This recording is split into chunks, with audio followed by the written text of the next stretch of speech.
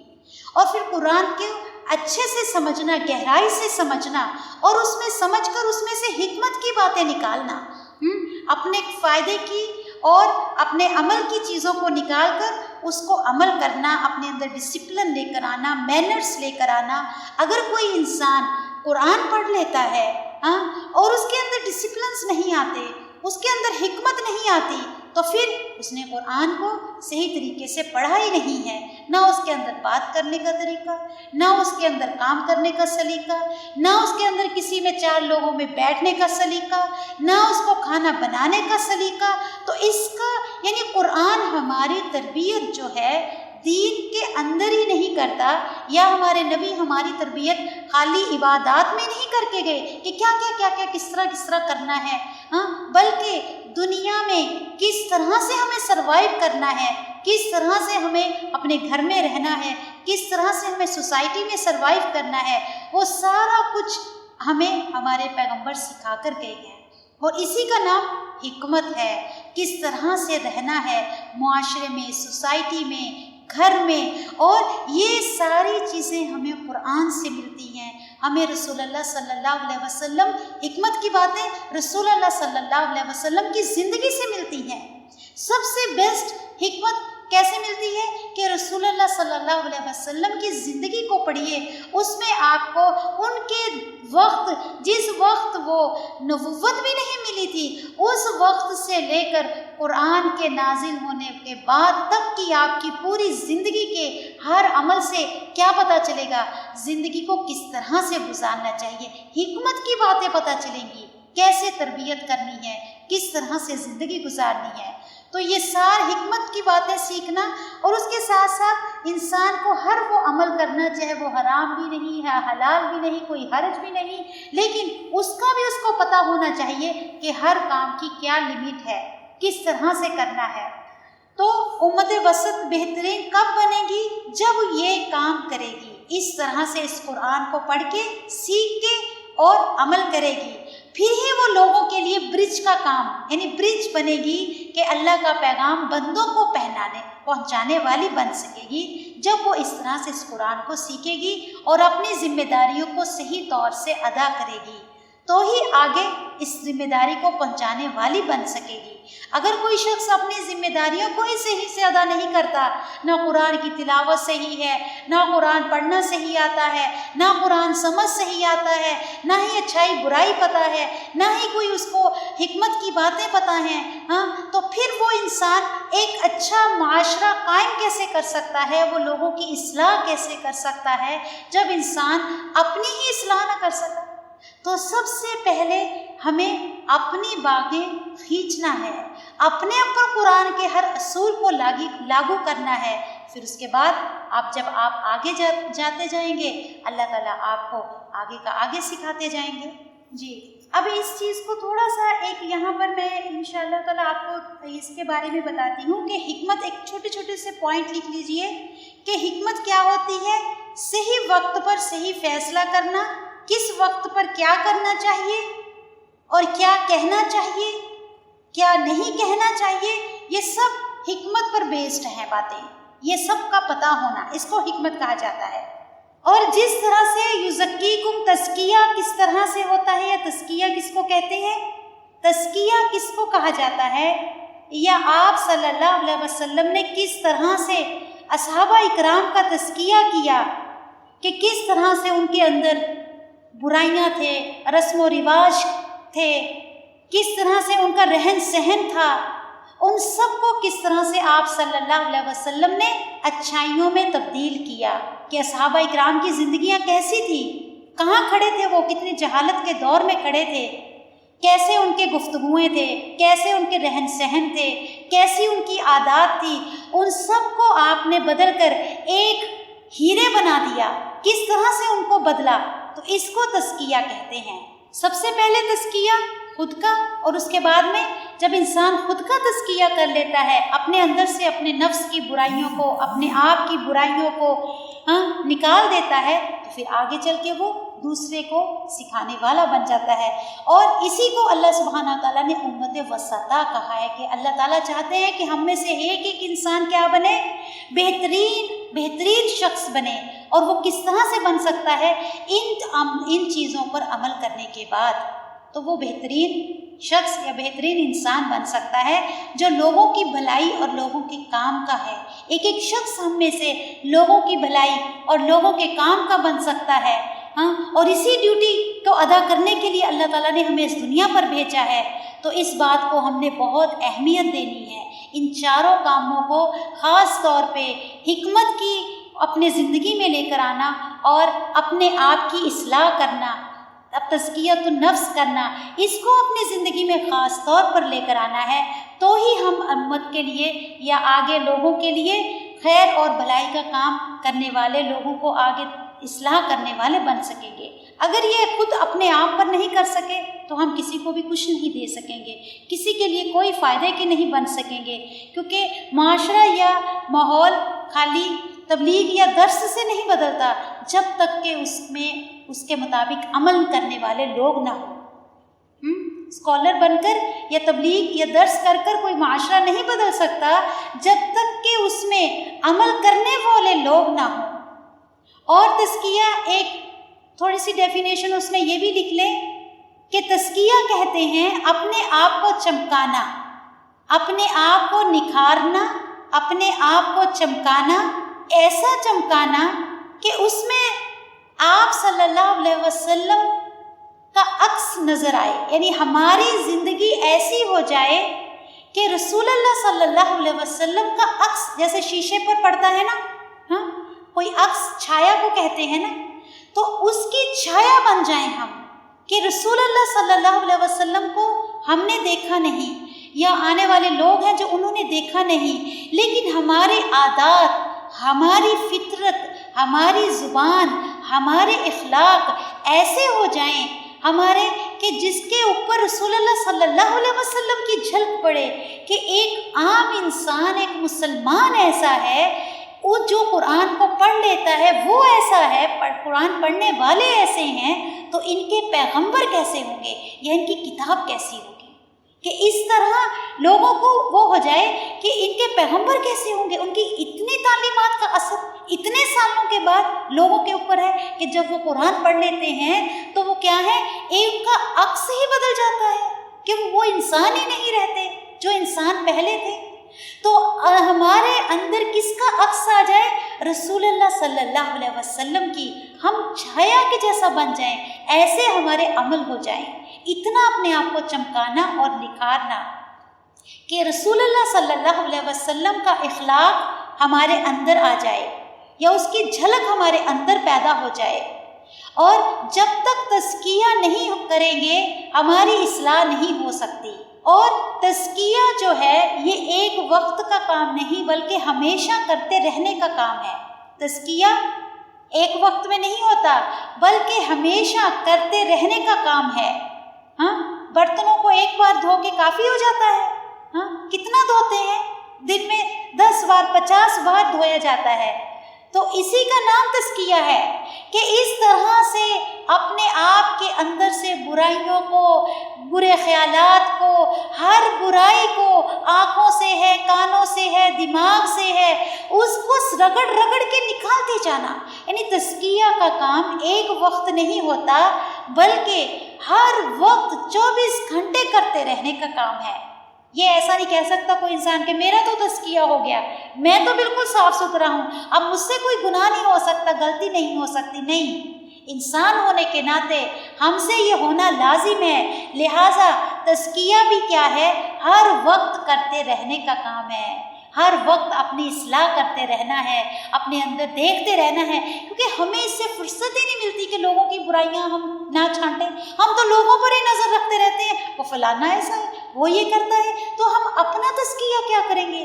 اپنا تزکیہ تو جب کریں گے جب ہم اپنا آئینہ دیکھ کر اپنی غلطیوں کو پہچانیں گے، اب ہم نے قرآن کو آئینہ اللہ نے دکھا دیا، اب اس آئینے میں دیکھ کر اپنی اصلاح کرو، اپنے آپ کو دیکھو کہ تم کہاں کھڑے ہو۔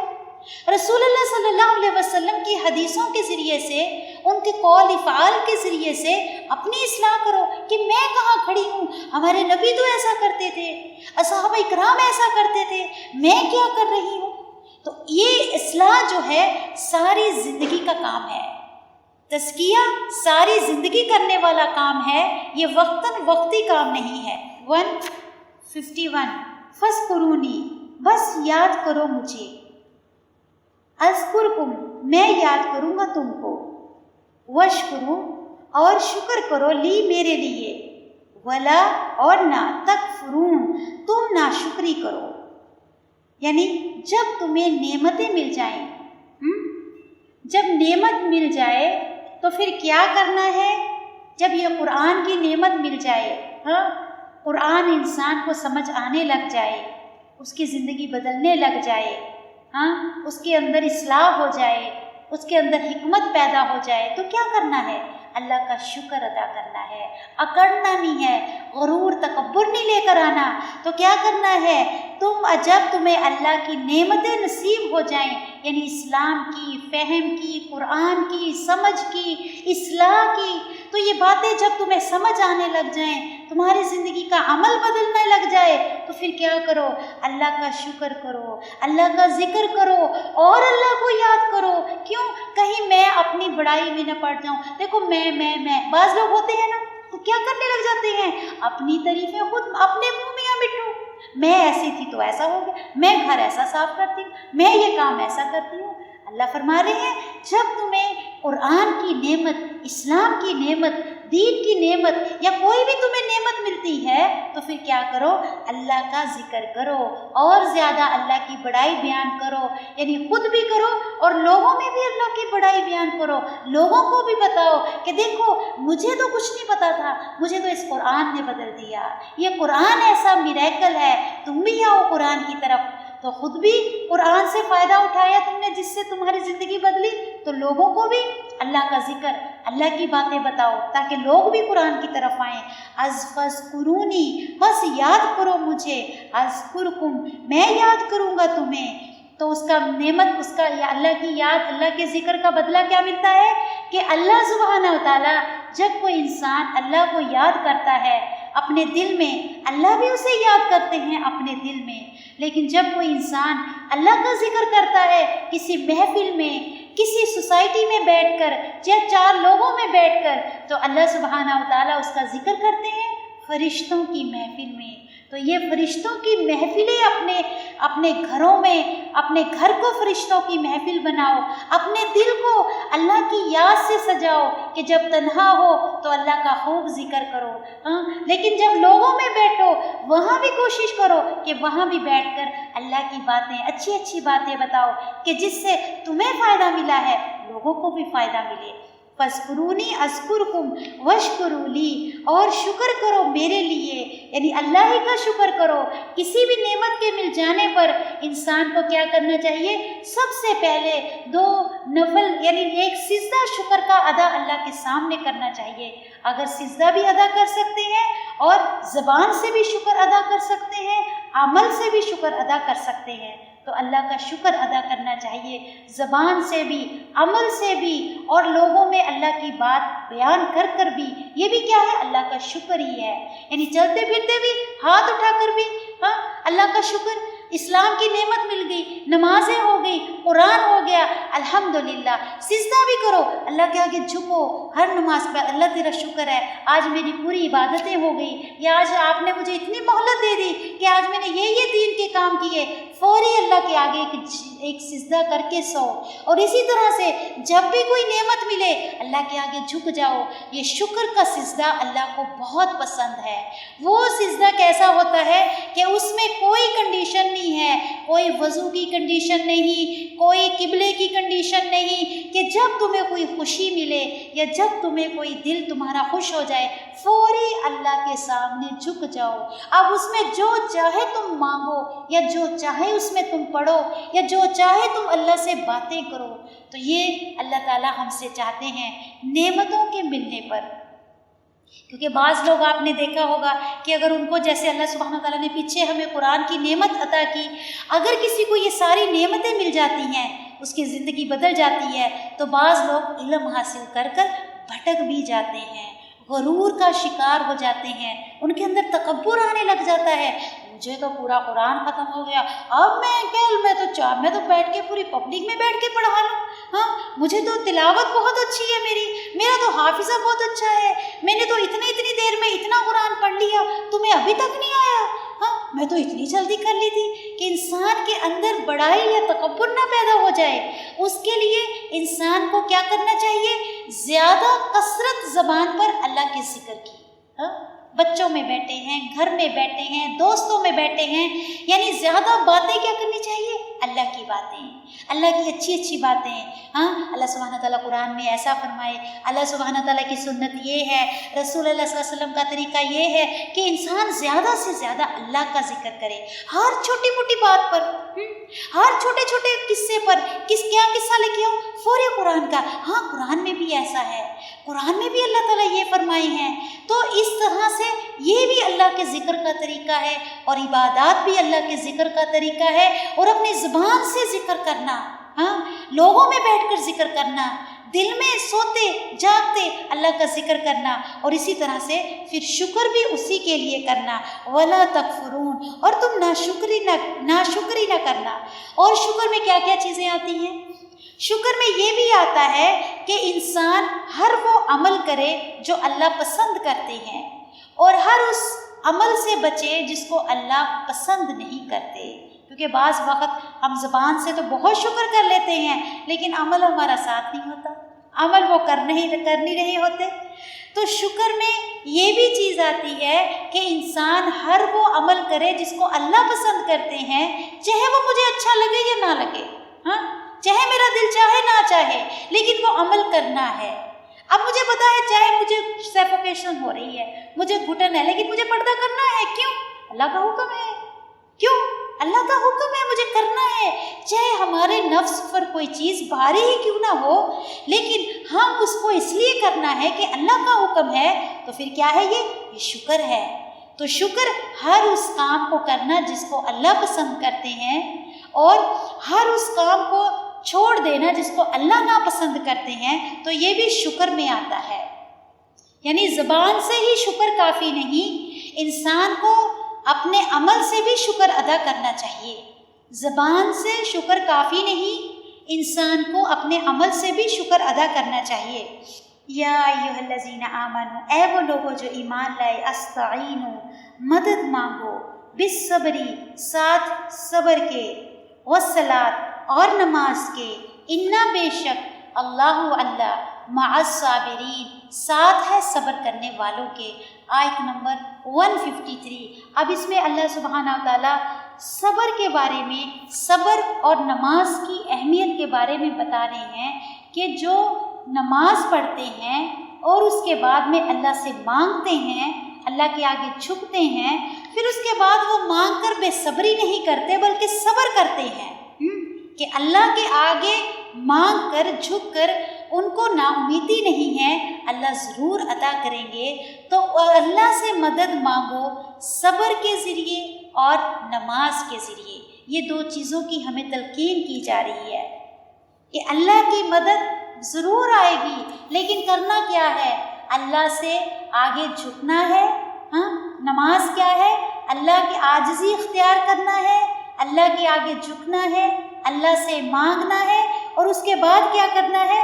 صبر کرنا ہے، مانگ کر بھی صبر کرنا ہے اللہ سے، اور دنیا کی باتوں پر بھی یا تکلیف دہ باتوں پر بھی کیا ہے؟ صبر کرنا ہے، کہ اللہ سبحانہ و تعالیٰ ضرور سننے والے ہیں، ایک نہ ایک دن اللہ تعالیٰ میری ہر حاجت کو پورا کر دیں گے۔ تو نماز اور صبر کے ذریعے اے مومنو مدد مانگو اللہ کی۔ ان اللہ مع الصابرین، بے شک اللہ تعالیٰ صبر کرنے والوں کے ساتھ ہیں۔ ہاں کس کے ساتھ کہا گیا ہے؟ جو مانگ کر اللہ سے صبر کرتے ہیں۔ اب اس میں ایک معنی یہ ورڈ یہ سمجھنے والا ہے صبر۔ صبر کس کو کہتے ہیں؟ اس کا معنی کیا ہے؟ صبر کہتے ہیں قابو پانا، روک لینا، اپنے جذبات کو پی جانا۔ قابو پانا، روک لینا، اور اپنے اندر جو جذبات یعنی غصے کی حالت میں جو انسان کے اندر اٹھتے ہیں نا، ان پر قابو پا لینا، ان کو روک لینا، اپنے گھوڑوں کو لگام دے دینا، یہ صبر کا معنی ہے۔ روکنا، قابو پانا، اپنے آپ کو لگام دینا، ناپسندیدہ چیزوں پر چاہے انسان کو پسند بھی نہ ہو، اس پر بھی اپنے آپ کو روک لینا۔ اب کسی نے آپ کو ایسی بات کہہ دی، آپ کو چبھی، لیکن آپ اس کا جواب دے سکتے ہیں، لیکن آپ نے دیا نہیں۔ کیوں نہیں دیا؟ کیا بے فضول یہ بات، اس کو کوئی جواب ہے؟ اس کا دینے کی دیکھیے فائدہ کیا ہوگا؟ فرشتے لکھیں گے۔ دوسرا یہ ہے کہ نفرتیں بڑھ جائیں گی، اور اب ایک انسان تو بیوقوفی کر رہا ہے، اب اگر دوسرا انسان بھی بیوقوفی کرتا ہے تو وہ عقل مند تو نہیں کہلائے گا۔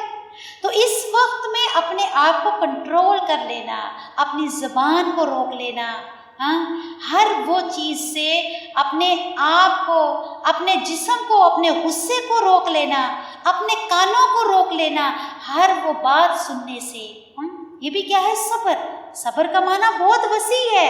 اپنے چہرے کے تاثرات کو، اب آپ کو کسی کو دیکھ کر غصہ آ گیا، آپ کو کوئی بات یاد آ گئی کہ فلانے وقت انہوں نے مجھے یہ کہا تھا، لیکن آپ اپنے آپ پر فوری قابو پا لیتے ہیں۔ کیوں؟ اللہ کا حکم نہیں، اللہ تعالیٰ معاف کرنے کو پسند کرتے ہیں۔ یہ کیا ہے؟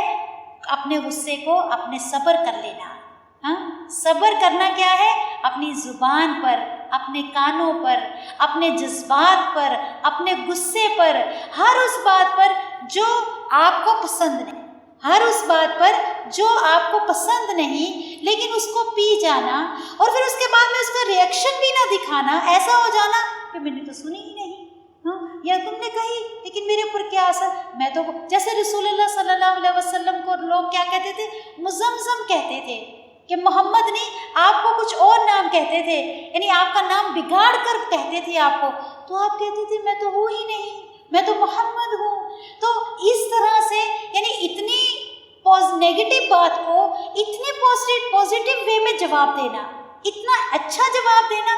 اگر اچھا جواب نہیں دے سکتے، کم از کم خاموش ہو جانا، اور پھر خاموش ہونے کے ساتھ چہرہ موٹا کر کے نہیں بیٹھ جانا، تاکہ لوگوں کو سمجھ آ جائے، شوہر کو پتہ چل جائے آج اس کو کسی نے کچھ بات کہہ دی۔ نہیں، اپنے تاثرات کو بھی اچھا کر لینا، یہ ہے صبر۔ اپنے دل سے بھی بات کو نکال دینا، دل میں بھی نہیں رکھنا۔ اب بعض لوگ اوپر سے بہت میٹھے بنتے رہیں گے، کہ انہوں کو کوئی جواب نہیں دیتے، دل میں برائی پالتے رہتے ہیں، پھر ایک وقت آتا ہے کہ انسان اس کو نکال دیتا ہے، تو یہ صبر نہیں ہوتا۔ یا ایک دم ہم میں تو بہت صبر کروں گی، میں تو بہت صبر کر رہی ہوں، یہ کہہ کہ ہم کیا کر رہے ہیں؟ اپنے غصے کو ظاہر کر رہے ہیں، تو یہ بھی صبر میں نہیں آتا۔ صبر میں آتا ہے کہ انسان اپنا غصہ ایسا پیے کہ اندر لے جائے، اور پھر اس کا کوئی ریئیکشن بھی نہ ہو۔ پانی کا گھونٹ جیسے جب اندر ہم نگل لیتے ہیں، اس کے بعد کیا وہ باہر نکلتا ہے؟ نہیں نکلتا۔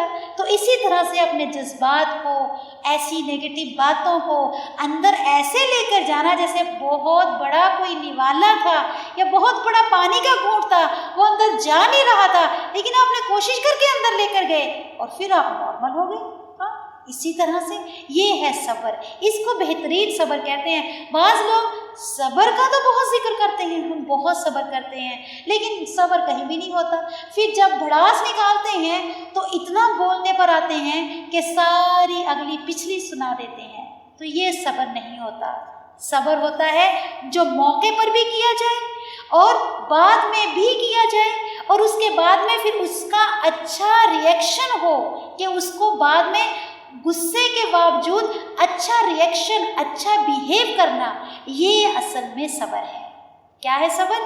کہ اس کے بعد اچھا بیہیو کرنا، اس چیز کو ایسے ہو جانا کہ دوسرا انسان کہے کہ میں نے اس کے ساتھ اتنا کچھ کیا، یہ کیسی اللہ کی بندی ہے، اس کو کوئی فرق ہی نہیں پڑتا، یہ اسی طرح سے مجھے بلاتی ہے، یہ اسی طرح سے میرے ساتھ رہتی ہے، کہ دوسرا انسان یا تو آپ کا دوست بن جائے گا، وہ آپ کا دشمن بھی رہا نا، اللہ چاہے گا تو آپ کے دل میں اس کی محبت پیدا ہو جائے گی۔ صبر اتنی بہترین دوا ہے، اتنا بہترین علاج ہے کہ جس کو یہ زخموں پر رکھنا آ گیا، تھوڑی دیر کے لیے انسان دل ملاتا ضرور ہے، جب زخم پر آپ مرہم رکھیں گے تو تکلیف تو ہوتی ہے نا. اسی طرح سے جب کوئی انسان کے ساتھ ایسا ناروا واقعہ ہوتا ہے یا کوئی ایسا آپ کے ساتھ ایسی بات کہہ دیتا ہے تو تھوڑی دیر کے لیے دل جلتا تو ہے، لیکن جب آپ اس کو کڑوا گھونٹ سمجھ کر اندر پی لیتے ہیں کہ نہیں اللہ کا حکم نہیں ہے، اللہ صبر کرنے والوں کے ساتھ ہے، تو پھر انسان اس کڑوے گھونٹ کو پی لے اور پھر پیا ہوا گھونٹ کبھی واپس نہیں آتا. کہ ایسا صبر کیا جائے کہ اس کے چہرے سے بھی ظاہر نہ ہو، زبان سے بھی ظاہر نہ ہو، اس کے ایکشن سے بھی ظاہر نہ ہو.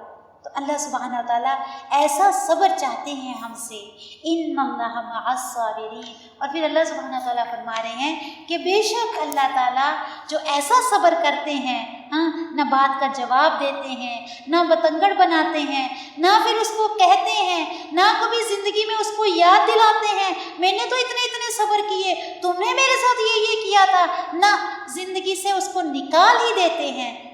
تو پھر اللہ سبحانہ و تعالیٰ ایسے لوگوں کے ساتھ ہیں. اللہ کا ساتھ ایسا ہی نہیں ملتا، کچھ دینا پڑتا ہے. جس کو صبر کرنا آ گیا اس کو سب سے بہترین نعمت مل گئی، دولت مل گئی. وہ دنیا کا امیر ترین شخص ہے جس کے اندر صبر کی نعمت آ گئی. ہر اس بات سے، چاہے وہ اس کے اندر ہے بھی نہیں، ہر اس بات سے جو اس نے کہی بھی نہ گئی ہو اس پر بھی صبر کر لینا، اس کو بھی پی جانا. کیوں؟ ماحول خراب ہو جائے گا، چار لوگوں میں جھگڑا ہو جائے گا، لوگوں کو باتیں پتہ چلیں گی، کیا فائدہ ہوگا، ہمارے گھر کی عزت نہیں رہے گی. انسان کیا کیا کچھ سوچ کے صبر کرتا چلا جائے. پھر اس لاسٹ میں کیا سوچنا ہے کہ اللہ تعالیٰ کا ساتھ ایسا ہی نہیں ملتا، اللہ کا قرب حاصل ہوتا ہے کچھ کھو کر. تم اپنی انا کو کھو دو، اپنے جذبات کو قابو کر لو، پھر تمہیں اللہ کا ساتھ نصیب ہوگا. اگر اللہ کا ساتھ چاہیے تو اللہ سبحانہ و تعالیٰ سے دعا کرنا ہے. اللہم اجعلنی صبورا وجعلنی شکورا. کیا دعا ہے؟ اللہم اجعلنی صبورا، اے اللہ مجھے صبر کرنے والوں میں سے بنا دے، وجعلنی شکورا، اور مجھے بہت زیادہ شکر کرنے والوں میں سے بنا دے.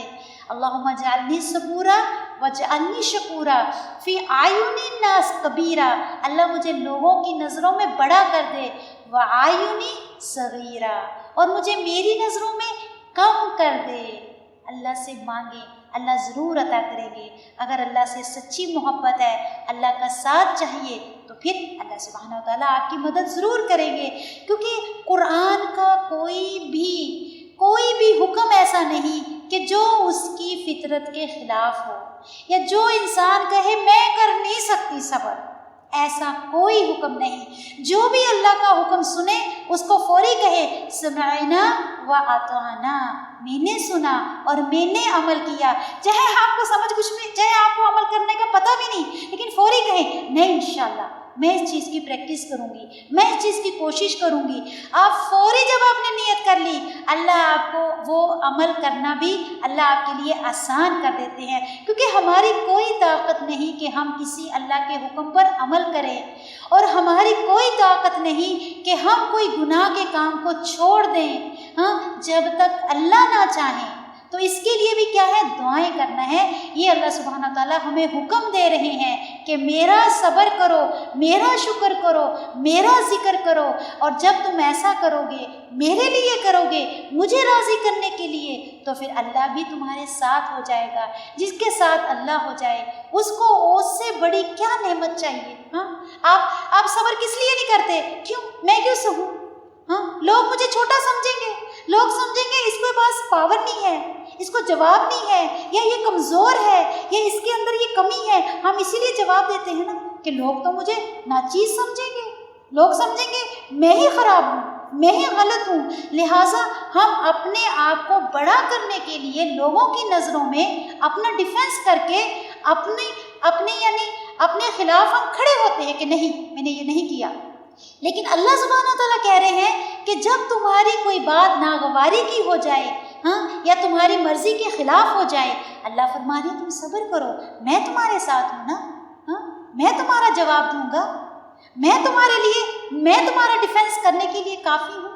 تو جب اللہ ڈیفینس کرنے کے لیے کھڑے ہو جائیں تو بتائیں اس کو کوئی گرا سکتا ہے؟ اس کو کوئی چھوٹا کر سکتا ہے نا؟ ہم اسی لیے ڈیفینس کرتے ہیں نا کہ لوگوں میں میری قدر نہیں رہے گی، لوگ کہیں گے یہ تو ایسی ہے، بس اس کو تو جو چاہے کہہ دو، ہاں اس کو تو کوئی جواب ہی نہیں آتا، ہاں تو ہمارے ڈیفینس جب اللہ کھڑے ہیں ہمارے ساتھ، ہاں اس سے بڑا کون ہوگا آپ کا ڈیفینس کرنے والا جس کے ساتھ اللہ ہو جائیں۔ وَلَا تَقُولُوا، اور نہ تم کہا کرو، لمن واسطے اس کے، یقتلوا جو قتل کر دیا جائے، فی سبیل اللہ اللہ کے راستے میں، اموات مردہ، اموات میت کی جمع ہے، بلکہ احیاء وہ زندہ ہیں، احیاء حیون کی جمع ہے، حیاتن کی، ہا یا اس کا روٹ ہے، حیون اس کا مفرد ہے، بل احیاء بلکہ وہ زندہ ہیں، ولیکن اور لیکن لا تشعرون تم شعور نہیں رکھتے، ہاں تو یہ یہاں پر اللہ سبحانہ تعالیٰ جو اللہ کے راستے میں شہید ہو جائیں دین کا دفاع کرتے کرتے، تو ان لوگوں کو شہید کہا گیا ہے۔ اور کچھ بیماریاں ایسی ہیں کہ جن کی وجہ سے، جیسے پیٹ کی کچھ بیماریاں ایسی ہیں جس کی وجہ سے شہادت کا مرتبہ ملتا ہے، اور اگر کوئی احرام کی حالت میں شہید مر جائے تو وہ بھی شہادت کا مرتبہ ملتا ہے، یعنی اس کو بھی کہا گیا ہے کہ وہ اسی طرح سے تلبیہ کہتے ہوئے اٹھے گا۔ اور اسی طرح سے جو وبا سے مر جائیں، جس طرح سے اب یہ وبا پھیلی ہوئی ہے، اس مرض سے مر جائیں تو اس کے لیے بھی ہے کہ جب کوئی وبا سے مر جائے اس کے لیے بھی شہادت کا مرتبہ ہے، اللہ عالم، اللہ تعالیٰ ہی صحیح جانتے ہیں۔ لیکن ان کے لیے کیا کہا گیا ہے کہ یہ اللہ کے پاس زندہ ہیں، لیکن ہم نہیں جانتے وہ کیسے زندہ ہیں۔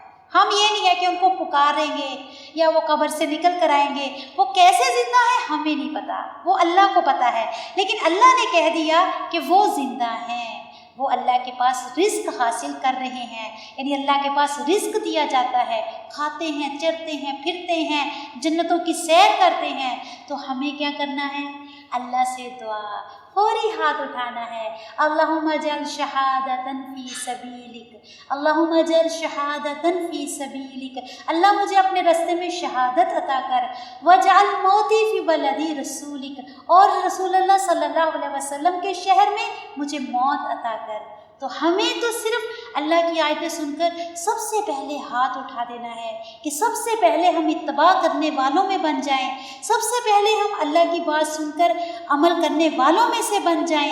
اللہ آپ ہمیں توفیق دیں۔ اللہ تعالیٰ شہادت کا مرتبہ دینے والے ہیں، کیونکہ ہمیں نہیں پتہ، کوئی انسان بستر پر گھر میں مر رہا ہے لیکن وہ اس کا مرتبہ کیا ہے؟ شہادت کا مرتبہ ہے۔ جیسے رسول اللہ صلی اللہ علیہ وسلم کو بھی کہتے ہیں کہ شہادت کا مرتبہ ملا تھا، کیوں؟ آپ کو جو یہودی عورت نے زہر کھلایا تھا، وہ زہر کا اثر آپ کو مرتے دم تک تھا۔ کہتے ہیں کہ آپ کہہ رہے تھے رسول اللہ علیہ وسلم کہ مجھے ایسا لگ رہا ہے کہ میری آنتیں کٹ رہی ہیں، تو اس کی وجہ سے اللہ نے ان کو شہادت کا مرتبہ دیا۔ یعنی آپ بستر پر مرے، بستر پر انتقال ہوا، لیکن مرتبہ کس چیز کا ملا؟ شہادت کا۔ تو اسی طرح سے اگر ہم یہ چیز سوچیں کہ اللہ تعالیٰ شہادت، یہ مرتبہ بھی اللہ دینے والے ہیں، تو اللہ سبحانہ تعالیٰ چاہے ہمارے گھروں میں، ہمارے بستروں پر ہی ہمارے انتقال ہوں، ہماری روحیں نکلیں، لیکن اللہ چاہیں تو ہمیں ضرور اس مرتبے سے نواز سکتے ہیں۔ تو ہمیں بھی کیا کرنی ہے؟ فوری دعا، کیونکہ اتنا بڑی موت ہے، یہ اتنی بہترین موت ہے، مرنا تو سب نے ہے، لیکن سب سے بہترین موت، نمبر 1 ٹاپ کی جو ہے وہ کیا ہے؟ شہادت کا درجہ ہے۔ اور اس کے لیے کیا ہے؟ دعا کرنی ہے۔ شہادت ایسا ہی نہیں اللہ اتنا بڑا مرتبہ دے دیتے، اس کے لیے دعائیں کرنی ہیں کہ اللہ مجھے شہادت کا مرتبہ عطا کر، اللہم اجعل شہادتاً فی سبیلک وَلَنَبْلُوَنَّکُمْ، اور البتہ ہم ضرور آزمائیں گے، بِشَیْءٍ ساتھ کسی بھی چیز کے، من الخوف خوف میں سے، والجوع بھوک میں سے، ونقص اور نقصان دے کر، من الاموال مال کی جمع ہے مالوں میں سے، والانفس اور نفسوں سے، یعنی کسی بھی موت کسی اپنے عزیز کی، اپنے قریبی کی، اپنے چاہنے والے کی موت، وہی انسان کے لیے آزمائش ہوتی ہے نا، کسی کی موت تو نہیں ہوتی۔ تو اس سے بھی اللہ فرما رہے ہیں کہ ہم آزما سکتے ہیں، کس سے؟ وَلَنَبْلُوَنَّکُمْ، آزمائش ہوگی تمہاری، کس سے؟ کسی بھی چیز سے اللہ آزمائش لے سکتے ہیں، خوف میں سے، بھوک کی وجہ سے کہ انسان کے پاس رزق ختم ہو جائے، مال نہ ہو، ایسی حالات آ جائیں کہ کھانا پینا شہر میں سوکھا پڑ گیا، بارش نہیں ہوئی، رزق ختم ہو گیا، کتنے لوگ مر جاتے ہیں۔ تو بھوک سے بھی آزما سکتے ہیں، خوف سے بھی آزما سکتے ہیں، اور نقص من الاموال، مالوں کی کمی دے کر، جس طرح سے اس وقت ہر انسان آزمائش میں ہے لاک ڈاؤن کی وجہ سے کہ ان کے کاروبار کیا ہو گئے ہیں، کمی ہو گئی ہے، اتنی آمدنی نہیں ہوتی جتنی عام حالات میں ہوتی تھی، لیکن اس کو بھی کیا سمجھیں، اللہ کی طرف سے نعمت سمجھیں کہ اللہ تعالیٰ میرا امتحان لے رہے ہیں، میرے اندر صبر کتنا ہے، میرے اندر شکر کتنا ہے۔ صبر اور شکر دونوں چیزوں کا امتحان ہے کہ انسان کے جب فراوانی ہوتی ہے تو شکر کرنا بہت آسان ہوتا ہے، جب مال خوب ہوتا ہے تو انسان کے اندر صبر بھی اس کو کرنا بہت آسان ہے، لیکن جب کچھ بھی نہیں ہے، مال کی کمی ہے، اس کے باوجود انسان کیا کرے، صبر کرے اور پھر بھی اللہ کا شکر ادا کرے، اللہ لاکھ درجے بہتر ہیں۔ تو یہ اللہ سبحانہ و تعالیٰ ہم سے چاہتے ہیں۔